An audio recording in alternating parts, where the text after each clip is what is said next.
সজল, এই বৈঠক ঘিরে কি কি বিষয় নিয়ে আলোচনা হতে পারে, এই বিষয়ে আপনার কাছে কোনো তথ্য আছে কিনা জানাবেন। কিছুক্ষণ আগে খেলাফত মজলিসের প্রতিনিধিরা এসেছেন, তাদের বৈঠক শুরু হয়েছে এরই মধ্যে। এবং আপনি জানেন যে আলোচনার যে বিষয়, মূল লক্ষ্য হচ্ছে সামনে যেহেতু নির্বাচন কিংবা আরও যে সংস্কারগুলো হচ্ছে সেই জায়গায় একটা ঐক্যমত্যে পৌঁছানো, এটি হচ্ছে এই কমিশনের প্রধান কাজ। আর সেই লক্ষ্যেই মূলত আলোচনাগুলো চলছে এবং ধারাবাহিক আলোচনা চলছে। আপনি জানেন যে এরই মধ্যে বিএনপি কিংবা এনসিপি সহ জামায়াত ইসলামী সহ বেশ কয়েকটি রাজনৈতিক দল এরই মধ্যে বৈঠকে অংশ নিয়েছে এবং আজকে খেলাফতে মজলিস এখন অংশ নিচ্ছে এবং তাদের পক্ষ থেকে সংস্কার কমিশনগুলোর যে রিপোর্ট দেওয়া হয়েছে সেখানে তাদের মতামত ঐক্যমত্য কমিশনের সামনে তারা তুলে ধরবেন এবং ঐক্যমত্য কমিশনে তারা জানাবেন আসলে যে সংস্কার কমিশনগুলো যে প্রতিবেদনগুলো দিয়েছে কিংবা তাদের যে সংস্কার প্রস্তাবগুলো দিয়েছে সেখানে তারা কোন কোন জায়গায় একমত কিংবা কোন কোন জায়গায় দ্বিমত রয়েছে কিংবা আরও কোনো প্রস্তাব আসলে খেলাফতে মজলিসের পক্ষ থেকে রয়েছে কিনা। তো ধারাবাহিকভাবে রাজনৈতিক দলগুলো আসলে সংস্কার এবং নির্বাচনকে মিলিয়ে তাদের যে অবস্থান কিংবা তাদের যে প্রস্তাবনার জায়গা সেটি ঐক্যমত্য কমিশনের কাছে জানাচ্ছেন। এর আগে আমরা জানি যে অন্তর্বর্তীকালীন সরকারের প্রধান উপদেষ্টা তার সঙ্গেও ধারাবাহিকভাবে রাজনৈতিক বৈঠক হয়েছে। তারপরেই এসছে সংস্কার কমিশন, সংস্কার প্রস্তাবনা এবং সংস্কার প্রস্তাবনা আসার পরেও আসলে ধারাবাহিকভাবে রাজনৈতিক দলগুলোর সাথে অন্তর্বর্তী সরকারের প্রধান বসেছেন, এই ঐক্যমত্য কমিশনের যিনি প্রধান আলী রিয়াজ তিনি বসেছেন।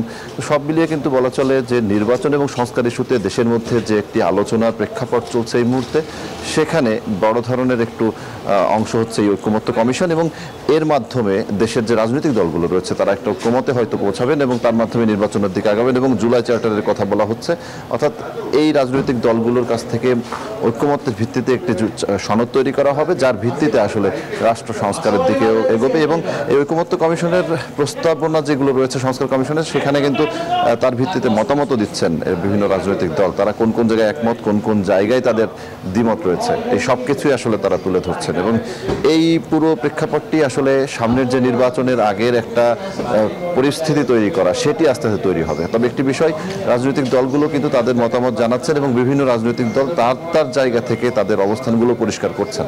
যেমন গতকাল এনসিপির পক্ষ থেকে যেটি বলা হচ্ছিল, তারা নির্বাচন কমিশনের কাছে গিয়েছিলেন, প্রধান নির্বাচন কমিশনারের সাথে বৈঠক করেছেন, সেখানে তারা জানিয়েছেন যে এই ঐক্যমত্য কমিশনের যে প্রতিবেদনটি আসবে তার ভিত্তিতেই আসলে সামনে নির্বাচনের দিকে এগোতে হবে। আবার বিএনপি সহ আরও যে রাজনৈতিক দলগুলো রয়েছেন তারা তাদের জায়গা থেকে অবস্থান জানিয়েছেন। অর্থাৎ সব মিলিয়ে সামনে যে সংস্কার প্রক্রিয়া এবং নির্বাচনের যে আবহ তৈরি হবে তার অন্যতম গুরুত্বপূর্ণ ধাপ হচ্ছে ঐক্যমত্য কমিশন। সে বৈঠক চলছে, আজকে খেলাফত মজলিস বৈঠক করছেন, এরপরে ঐক্যফ্রন্ট আসবে বৈঠক করতে, ধারাবাহিকভাবে এই বৈঠক চলতে থাকবে। আমি আছি এলডি হলে, জানাবো পরবর্তীতে আরও আপডেট। খেলাফত মজলিস বৈঠক শেষ করে হয়তো বের হয়ে গণমাধ্যমের সঙ্গে কথা বলবেন খেলাফত মজলিসের যে নেতারা এসেছেন তারা। এই ছিল আমার কাছে। বান্ডেল থাকলে প্রতি সেনমানিতে টাকা বাঁচবে। বিকাশ সেনমানি বান্ডেল কিনে জিতুন প্রতি লেনদেনে।